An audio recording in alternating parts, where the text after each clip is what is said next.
Monster Hunter World Iceborne is a wonderful gaming experience with a whole host of content that Capcom has supported over the past few years, but now we have access to all the game has to offer and we can work towards the best builds possible in the game. So I'm Darcblade with the best of the best builds for the Gunlance in Monster Hunter World Iceborne. Now when I say a best of the best build, I mean a build or set that is constructed from some of the rarest armor, weaponry and jewels in the game. This gives hunters some of the strongest sets possible. For this series I'll be featuring 4 builds for each of the various weapons in the game, which should cater to a variety of playstyles. When it comes to the Gunlance, it's a very strong weapon, able to dish out a lot of damage at the cost of mobility. However, thanks to a large shield, it can counter the lack of mobility against most monsters.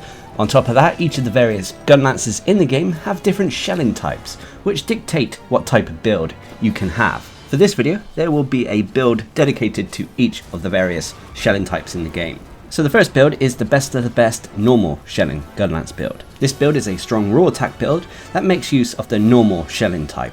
So it favours the swing lance playstyle. So for this build you'll need the Brachydium Helm Alpha, Dragon Hide Alpha, Dragon Claws Beta, Dragon Barbs Beta and Dragon Feet Beta. I'm also using a Challenger Charm 5 and for my weapon I'm using the True Fatalis Gunlance. This has a health regen augmentation and an attack increase augmentation. As for the specialist tools, these are always down to personal preference, so I've gone for Temporal and Rocksteady Mantles. So when it comes to the jewels, you've got a lot to play around with. Of course, if you don't have what is shown here, you can always replace what you don't have with what jewels you have available to you. So I've gone for critical jewels for the crit boost skill, evasion jewels for evade window, handicraft jewels for some extra sharpness, a magazine jewel for the capacity boost skill, shield jewel for guard up, artillery jewels for the artillery skill, a shaver jewel for the clutch claw boost skill, expert jewels for critical eye, iron war jewels to max out the guard skill, challenger jewels to max out agitator, attack jewels for attack boost, and finally a fortitude jewel for the fortify skill. As for the jewels on the mantles, these are down to personal preference, so I've gone for dragon and protection jewels. So if you've done what I've done here, you'll have a build with 200 health and 200 stamina, regardless of if you've taken consumables or not. You'll also have a raw attack of 991 with a decent chunk of purple sharpness. You'll have 25% base affinity, which can potentially be 85 when you take into account the buff from Agitator as well as weakness exploit. You'll have a dragon rating of 150 with high Elder Seal, and you'll have normal level 7 shells. As for your defense, you have a strong defense of 1111 that is strong against water and thunder, but unfortunately weak to the other elements. So when it comes to the skills, first of all you have attack boost at level 7. Attack boost is a skill that increases the raw attack of a build, and at level 4 or above it also provides us an extra bonus 5% base affinity. You have critical eye at level 7, increasing the base affinity of a build, great for countering weapons that have negative affinity, such as the case with the Fatalis Gunlance. You have Agitator at level 7. Agitator is a buff that kicks in whenever a monster becomes enraged. When this happens, you'll gain increased raw attack and base affinity. And with Iceborne, it's easy to activate this buff because you can easily enrage a monster by utilising the flint shot mechanic. You'll also have Artillery level 5. Artillery is a skill that increases the damage of our shell attacks. This is really the only way to increase the firepower damage of the Gunlance in the game. Anyway, you'll have Evade Window at level 5, which increases the invincibility frames when we perform dodges and hops. You'll also have Guard level 5, which increases how effectively we can block monster attacks, so it's reduced knockback, reduced recovery animation, and reduced stamina consumption for blocking those said attacks. In a way, having both Guard and Evade Window could be considered a little bit overkill, but they both add to our overall survivability. If you felt a little bit more confident or didn't like to use the shield or didn't like to dodge, you could always swap out the evasion jewels for something else or the iron war jewels for something else as well. Anyway, you have weakness exploit at level 3. Weakness exploit is a skill that increases our affinity when we're attacking monster weak points. And should these weak points be tenderized through clutch claw attacks first, this increase to our affinity is even greater. Weakness exploit at level 3 can potentially provide us a bonus 50% extra affinity. You'll also have Critical Boost at level 1. Critical Boost is a skill that increases our damage should our attacks crit a monster. However, this increase in damage is only applied to the raw portion of an attack, not the elemental, element, or in this case artillery portions. Remember, when it comes to artillery attacks, so the shelling attacks with the Gunlance, they cannot crit, thus one of the reasons why I haven't invested maximum amount of points into the Critical Boost skill. Anyway, you have Handicraft at level 1, which increases the sharpness of our weapons slightly. You have Fortify at level 1, which is a useful skill when it comes to difficult hunts in Monster Hunter World. Whenever we faint and come back, we'll come back with increased raw attack and defense. This buff can be applied twice to a hunter on any one hunt. Anyway, you also have Capacity Boost level 1, an essential skill for the Gunlance that increases the amount of shells we can have. You also have Guard Up level 1, which is a useful defensive skill that allows us to block unblockable attacks. Next up is Clutch Claw Boost at level 1, which is a skill that allows us to tenderize monster body parts in just one hit in the case of the Gunlance. And finally, when you're wearing your mantles, you'll either have Dragon Attack at level 2, increasing the dragon rating and damage of this build, or Divine Blessing at level 2, which gives us a small chance at taking reduced damage should we take a hit from a monster. As for the set bonus, you'll have the Fatalis Legend, which comes with 2 bonuses. First of all, for wearing 2 pieces of the armor, you'll have the Inheritance set bonus. This allows us to break the level cap on certain skills. With this build, it allows us to get the Agitator skill from level 5 to level 7, and it also allows us to break the Artillery skill from level 3 to level 5 as well. Finally, for wearing 4 pieces of the armor though, you'll get the Transcendence set bonus. This gives us multiple buffs, including the fact that we can have 200 health and 200 stamina regardless of consumables. It also nullifies the need for having the health boost skill. And on top of that, it also grants us the true Razor Sharp skill, severely reducing the sharpness loss on our weapon when we're attacking a monster. So there you have it. As you can see, it's a good all-round strong build that favours the Swing Lance playstyle and thus favours the normal shelling type. But every build out there has pros and cons. When it comes to this build, its biggest pro is its damage output, able to dish out a large amount of damage to a monster regardless of their elemental or element resistances, thanks to having a lot of affinity based skills as well as artillery and raw attack skills. On top of that, this is a highly defensive build. Having maxed out Evade Window, maxed out Guard and more, it means we're able to survive the difficult hunts in the game quite comfortably. And then finally for the pros is the Fatalis Legend, providing us a strong set bonus that increases our overall defense, DPS and quality of life. But unfortunately there are cons to every build out there. The major cons for this build include the fact that at times sharpness can be an issue with this build, but that is the case with most Gunlance builds in all honesty. And the other con is, unfortunately, again, much like these raw attack builds, they are very jaw heavy, requiring some of the rarest jaws in the game to make work. But these are endgame builds, these are the best of the best builds, so they're going to feature the rarest stuff. But if you're able to get your hands on the material shown in this video for this build, I can strongly recommend this one. It's able to take on pretty much any monster in the game, so long as you like the Swing Lance playstyle. Which brings us on to the next build, which is the best of the best long shelling Gunlance build. This build is all about performing charged shelling attacks, thus it favours long shelling Gunlances. This means that for the majority of the hunt, when it comes to dealing damage, we're going to forego any lance attacks in favour of shelling attacks. By doing this, it frees up a lot of options, so you can invest them into defense, or in the case of this build, we're going to invest it in something different and go for crowd control. So, for this build, you'll need the Safi Crested Crown Beta, the Dragon Hide Beta, Safi Crested Vambraces Beta, Safi Crested Belt Beta, and Dragon Feet Beta. I'm also using a Focus Charm 3, and for my weapon, I'm using the Safi Bind Buster. This has a health regen augmentation and ailment up augmentation. As for the awakened abilities on this Safi Jiva weapon, the main essential one is the Shelling Long 2 awakened ability, after which you can go with what you desire. I've gone for sharpness increases and finally a defense increase, as it was the only one available. As for the specialist tools, these are always down to personal preference, but I've gone for Rocksteady mantles and an Apothecary mantle, so we can potentially paralyze a monster additional times. So when it comes to the jaws, you've got a fair few to play around with. So I've gone for Artillery jaws for the Artillery skill, Iron War jaws for the Guard skill, a Shaver jaw for the Clutch Claw boost skill, Handicraft jaws for some extra sharpness, Magazine jaw for the Capacity boost skill, Shield jaw for Guard up, Vitality jaws for the Health boost skill, and Paralyzer jaws for the Paralysis attack skill. As for the jaws on the mantles, I've gone for Tenderizer jaws for Weakness exploit and Protection jaws. So if you've done what I've done here, you have a build with 150 health, 100 stamina, which will be 200 health and 150 stamina when you're on a hunt and taking all your relevant consumables. You have a raw attack of 656 with a maxed out purple sharpness bar. You have 25% base affinity, which can be more when weakness exploit is applied. You have a paralysis rating of 410. Please note that the base affinity rating and the ailment rating shown here are with the Dragon Vein Awakening buff in effect, and you'll have long level 6 shells. You'll also have a very strong defense of 1145 that is resistant to all the elements except for the dragon element. So when it comes to the skills, first of all you have Artillery at level 5, you'll then have Evade Window at level 5, Guard at level 5, Paralysis attack at level 4. Paralysis attack is a skill that increases the paralysis rating and thus the build-up of the ailment when fighting monsters. The main reason we've taken Paralysis attack is because we are technically using a paralysis weapon.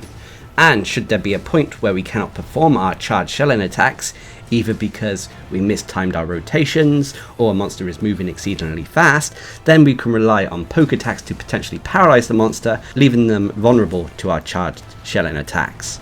Anyway, You have Handicraft at level 4, Health Boost at level 3. Health Boost is a skill that allows us to increase our maximum health to that potential 200. You have Focus at level 3, which increases how quickly we can perform the charged shelling attacks.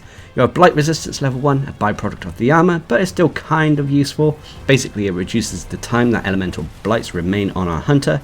You have Critical Boost level 1, Weakness Exploit at level 1, which can be potentially level 3 when we're wearing the Apothecary Mantle. We max out the Weakness Exploit when we're using the Apothecary Mantle, as wearing that Apothecary Mantle will help us paralyze a monster more quickly. And as the Lance attacks can benefit from Affinity, whereas the Shelling attacks do not, this is the main reason why we've taken that said mantle as well as applied the Weakness Exploit skill. Anyway, you have Critical Boost level 1, Guard Up level 1, Clutch Claw Boost level 1, and when we're wearing the Rocksteady Mantle, you'll have Divine Blessing at level 2. As for the set bonuses, you'll have 2 of them. First of all is the Sapphire Seal Dragon Vein Awakening. This is a buff that kicks in whenever we have our weapon drawn. With our weapon drawn, we'll gain increased base affinity as well as increase to our ailment rating as well. But there is a downside to this. With every swing of the weapon, we'll drain our health slightly, leaving a portion of red health on our health bar that can potentially leave us at risk. However, should we continuously attack a monster and actually be accurate with our attacks and they hit, then the true Dragon Vein Awakening will initiate a heal, healing us for the health it drained. And then finally for the set bonuses, you'll also have the Fatalis Legend Inheritance set bonus, which we talked about in the first build. So there you have it. As you can see, it is a little bit of a quirky build, but when you go for Gunlances that have the long shelling types, you free up a lot of room for unconventional builds. As I said, the main goal for this build is to perform those charged shelling attacks to deal damage, but should a monster become erratic, fast moving, or you mess up your rotation and need to kind of reset yourself, then falling back on the poke attacks and paralysing a monster thanks to having the high paralysis rating as well as paralysis attack and the Apothecary Mantle, that's the whole theme behind this build. But there are pros to cons of course to every build. The main pro for this build is its charged shelling attacks. When it comes to the Gunlances, the shelling attacks will always deal fixed damage based on your weapon's shelling level, and when it comes to the long shelling types, these deal the strongest fixed damage attacks against a monster when performing charged shelling attacks. So you don't have to worry about a monster's resistances, and on top of that you don't have to worry about affinity. Your attacks will be dealing fixed damage regardless of what body part you hit. Anyway, the other pro for this build is a strong defensive build. Having maxed out Evade Window, Guard Up and more, you are able to survive even the toughest of hunts quite effectively. And then finally for the pros is the crowd controlling capabilities of this build, able to lock down, pin a monster and paralyze it, leaving them open for your harder, stronger, damaging attacks. But unfortunately there are cons to every build. The main cons for this build include the Dragon Vein Awakening health drain, which isn't that big an issue to be honest, as we haven't gone for the true Dragon Vein Awakening set bonus, but it's still something you need to be mindful of. And the other con for this build, which is more of a con for the Gunlance long shelling playstyle in all honesty, is you do leave yourself open to attack when performing these charged shelling attacks at times. But regardless, if you like a build that deals fixed damage to a monster, so you don't really have to worry about their resistances, then I can strongly recommend this build. Thanks to that, it's also highly customizable. You don't have to take the crowd controlling capabilities of this build in your own build if you don't wish, and you can instead focus on more defense, quality of life, or offense. The choice is up to you. That is one of the best aspects about Gunlances that focus on long shelling types. But that brings us on to the third build, which is normally a niche or quirky build, but in this case it's actually still quite a functional build, which is the best of the best wide shelling Gunlance build. This build makes use of Gunlances that have the wide shelling type. Thus, it's kind of referred to by me as the Pokey Bang Bang playstyle. So you would poke with your lance and then immediately fire off a shell, rinse and repeat. So this is sort of like a balance between having strong shelling attacks as well as strong lance attacks. I should say as well, this build is actually quite easy to craft when compared to some of the other best of the best builds in the game. It could be made stronger as well by using the Fatalis armor, but I like to put a bit of variety into these videos. So for this build you'll need the Brachydium Helm Beta, the Brachydium Mel Beta, the Brachydium Braces Alpha, the Brachydium Fouds Beta, the Brachydium Greaves Alpha, and the Ironside Charm 5. I'm also using the Light Break Gunlance, which has a health regen augmentation and then an attack increase augmentation. As for the specialist tools, these are down to personal preference. So when it comes to the jaws, first of all I've gone for Expert Jaws for critical eye, critical jaws for crit boost, blast jaws for the blast attack skill, artillery jaws to max out the artillery skill, vitality jaws for health boost, a magazine jaw for capacity boost, shield jaw for guard up, a fortitude jaw for the fortify skill, and for the jaws on the mantles I've gone for Expert Jaws. So if you've done what I've done here, you'll have a build with 150 health, 100 stamina, which will be 200 health and 150 stamina when you're on a hunt and taking all your relevant consumables. You have a raw attack of 736 with a small amount of purple sharpness. You have 10% base affinity, which can be higher when you take into account the buff from Agitator as well as weakness exploit, as well as wearing your mantles. You have a blast rating of 360 with wide level 7 shells. As for the defense, you have a decent defense of 1071 that is strong against fire, thunder and dragon, but unfortunately weak to ice and water. So when it comes to the skills, first of all you have Agitator at level 7, you'll then have Artillery at level 5, Guard at level 5, Blast Attack at level 4. Blast Attack is a skill that increases the blast rating and thus build up of that element. You have Health Boost at level 3, Critical Boost at level 3, Weakness Exploit at level 3, Speed Sharpening at level 3. Speed Sharpening is a byproduct of the armor we're wearing, but is very useful when it comes to the Gunlance, especially when we're using the Light Break Gunlance. The Gunlance, when performing shelling attacks, burns through sharpness really quickly, and having Speed Sharpening kind of counters this, allowing us to sharpen the weapon in just one sharpening animation instead of 3 or 4. You'll also have Critical Eye at level 3, which can potentially be level 5 when we're wearing our mantles. You'll also have Fortify at level 1, Capacity Boost at level 1, Guard Up at level 1, and finally Clutch Claw Boost at level 1. As for the set bonus, you'll have the Brachydios Wheel, Agitator Secret, allowing us to get the Agitator skill from level 5 to a maximum of level 7, as well as the Artillery Secret, allowing us to get the Artillery skill from level 3 to a maximum of level 5. So as you can see, this is a strong build. In all honesty, it's almost like a out-of-the-box build. The Brachydium armor set is built for the Gunlance, to be honest. It has some of the best skills that a Gunlance user could want built into it, making it very easy to craft and very functional. You can, of course, probably make a slightly stronger build by using the Fatalis armor, but like I said, I would still consider this a best of the best build, and of course I do want some variety in these videos. But anyway, even this build comes with pros and cons. The biggest pro for this build is its damage output. Having strong lancing attacks combined with strong artillery attacks, it means we're able to effectively take on monsters with minimal hassle so long as we're applying the right playstyle. On top of that, this build has quite a few defensive and quality of life skills. Guard, health boost, speed sharpening and more, they all make a hunt feel easier than it is. And then finally for the pros is that this build is fairly easy to craft. Okay, yes, you have to take on Raging Brachydios, which it can be tricky for some players out there, but when comparing Raging Brachydios to, say, Fatalis, I'd consider Raging Brachydios an easier hunt. But unfortunately there are cons to this build. One of the biggest cons is unfortunately we only have a small amount of purple sharpness, which we can burn through quite quickly. This is countered slightly thanks to speed sharpening, but you still have to be mindful of it. And the other con is unfortunately this build lacks any evasion skills, so we have to rely on our shield and blocking monster attacks more than avoiding them. But if you're looking for another strong all-round build that doesn't necessarily need the gear and weaponry from Fatalis, I can strongly recommend this build. Also because we are focusing on raw attack as well as having the blast element, which is pretty functional against pretty much any monster in the game, it means we don't have to really take into account monsters' resistances, meaning that you can pretty much take this build on any hunt in the game.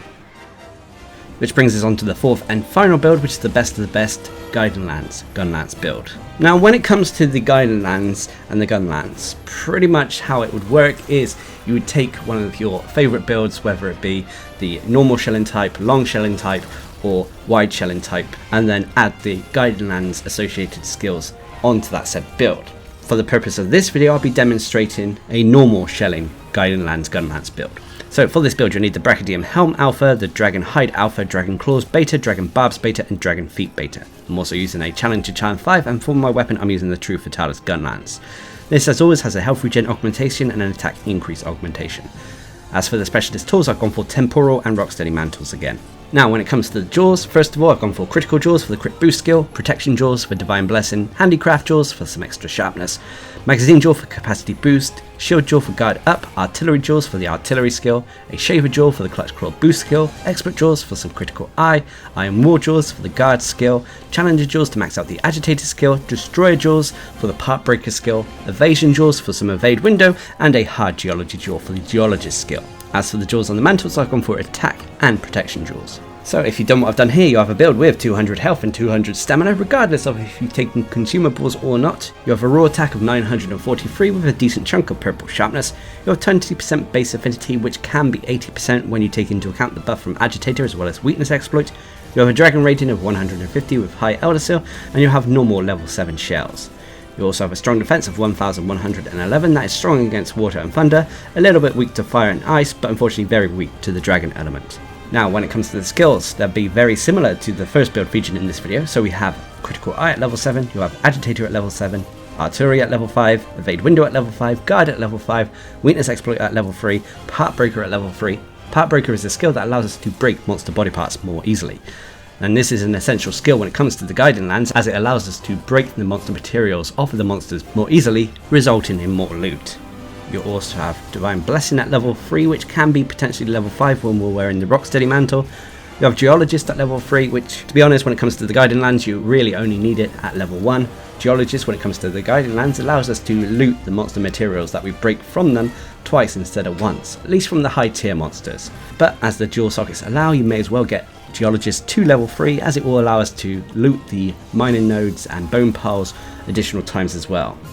Anyway, you have Critical Boost level 1, Handicraft level 1, Capacity Boost at level 1, Guard Up at level 1, Clutch Claw Boost at level 1, and then finally, when we're wearing the Temporal Mantle, you have Attack Boost at level 2. Finally, for the set bonus, much like the first build, you have the Fatalis Legend, which includes both the Inheritance set bonus and Transcendence set bonus.